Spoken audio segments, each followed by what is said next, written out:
Ready to dive into the world of robotics and unleash your inner Tony Stark? Join us as we explore the wild side of value creation in robotics, revealing the secrets of the next big opportunities in this high-tech revolution. Trust us, you won't want to miss this one. Hi, I'm Ryan Sinnett and I'm a roboticist. Welcome to my channel, Robota Non Grata, where we discuss robotics, artificial intelligence, and technology. In this episode, we'll dive into the economics behind robotics and discuss 4 key concepts that you need to understand to know how robots create value. Value creation is absolutely essential because it drives markets. So of course, we've had robots around for years, but recent technological advances are imbuing robots with new capabilities that enable them to enter new markets and perform tasks that were previously out of reach. And this means the possibility of creating new products and services that can disrupt existing markets. And I don't need to tell you, disrupting markets is where technology shines when it comes to creating massive amounts of value. You want to look for companies that are going to be able to create products that are truly disruptive to existing markets. You want to get in early and you want to watch those companies take off. Number 1, labor. Robots create value by doing manual labor. In other words, by manipulating the physical world. Robots have been joining the workforce for a long time. Obviously, we have robots in a lot of manufacturing plants, and automotive in particular, it's been huge. Look at this example. There's a couple of humans running around, but for the most part, all the work is done by robots. Ernie Bot, I told you to put the tools back when you're done. We can't find them when you leave them out. Number 2, value creation. A robot produces value by performing tasks. When creating a robotics application for a given market, you have to ask, does the robot actually create enough value? Does it solve real-world problems?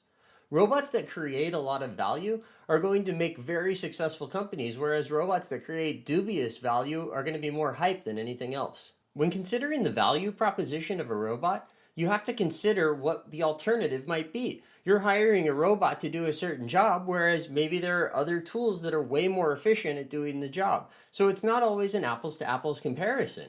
Just look at the way coal mining is done today.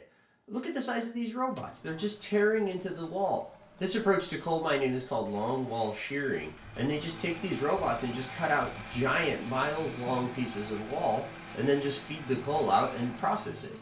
It would take an army of human coal miners to take on the same amount of work. I mean, John Henry must be turning over in his grave at the thought of this. When looking at a potential opportunity to bring in robots, you have to ask, does the robot, is it going to be able to produce enough value? Does it actually solve real-world problems? Some robots are misguided from the start. Here's an example of a robot that should have never been built. Soup incoming. Wait, do not move. Oh, look at that mess.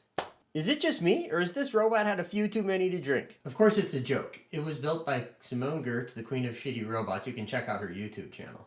And market size matters. Imagine you're considering building a robot that either does the tasks of a librarian or drives trucks. Well, there's only 125,000 librarians in the United States, but there's over 3.5 million truck drivers. One of these markets is 30 times larger than the other. In order to actually raise the money necessary to build a robotics company and to bring a robotics product to market, it takes a lot of money. You need to be able to entice investors. And that means there has to be a pot of gold at the end of that rainbow. And that's why market size and value proposition is so important. Number 3, duty cycle.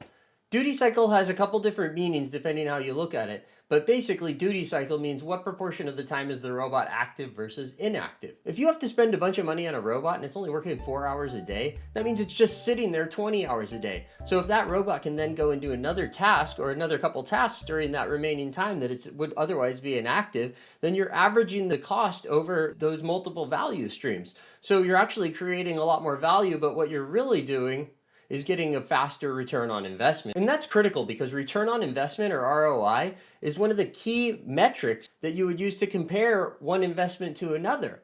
And it's not only duty cycle, but how fast does the robot move? How fast does it complete a task? This is an example of a robot that can move really fast. It's called a delta robot. And of course, some robots do more than others. So look at this factory line. You have 3 of the same robots performing a task, followed by a 4th robot, which is different than the first 3. So you need to balance the robots on the line in order to avoid bottlenecks. Don't drop it. If you drop it, we have to start all over again. Number 4, task complexity. You need to balance the NRE cost, the COGS, and the complexity of the task. NRE is non-recurring engineering costs, and it's essentially the cost that goes into developing an application or product. COGS is the cost of goods sold, and assuming you've developed a product, it's the cost per unit that you're actually selling. More complex tasks often take longer to develop and therefore have higher NRE costs. They take longer to get to market, and then when you do get them to market, they have a higher COGS because they have more complex equipment. Having more complexity often means that you're going to have lower reliability, and reliability is key for a robot to be successful in the market. Anytime you look at an opportunity for robotics, there's multiple approaches to solving the problem. You can take more complex or more simple approaches. Here's an obvious example of a robot that's far too complex for the task. This is a humanoid robot that's basically moving boxes around. Hey, can you go get me that box? I've got this one, Jim. Oh, no, I don't got it. Uh-oh. And so computer vision and artificial intelligence enable us to solve new tasks and more complex tasks, but we have to understand that these are challenging technologies to apply, and they're challenging to make them robust. So they can often lead to prolonged timelines and extend the time necessary to get the product to market. Here's an example of a really hard problem that many researchers are working on. They'll probably solve it eventually, but this is where we are today. Notice the speed up factor in the video. Always look for that. AI is hard, and it takes a lot of compute to do these types of computer vision AI tasks. Okay, so we discussed 4 key points: labor, value creation, duty cycle, and task complexity. Advanced AI and robotics algorithms will enable robots to tackle more complex tasks with greater ease, reducing NRE costs and COGS, all while improving reliability. This will open up new opportunities for businesses to create value in areas that were previously out of reach. As new technologies mature, the framework discussed in this video will evolve, offering businesses even greater opportunities to capitalize on the robotics revolution. So the future of robotics in the context of business and economics holds immense potential for value creation and transformative innovation. As new technologies mature, the framework discussed in this video will evolve, offering even greater opportunities for businesses to capitalize on robotics trends. Thanks for watching. Stay tuned for future updates. Don't forget to hit the subscribe button and smash the like button if you can. Share it with your friends. I encourage you to think critically. Apply this to some robotics companies that you're looking at, some potential investments. Leave comments below and let's discuss some of the opportunities. If you have any suggestions for videos, please leave them in the comments below. Thanks again. See you next time.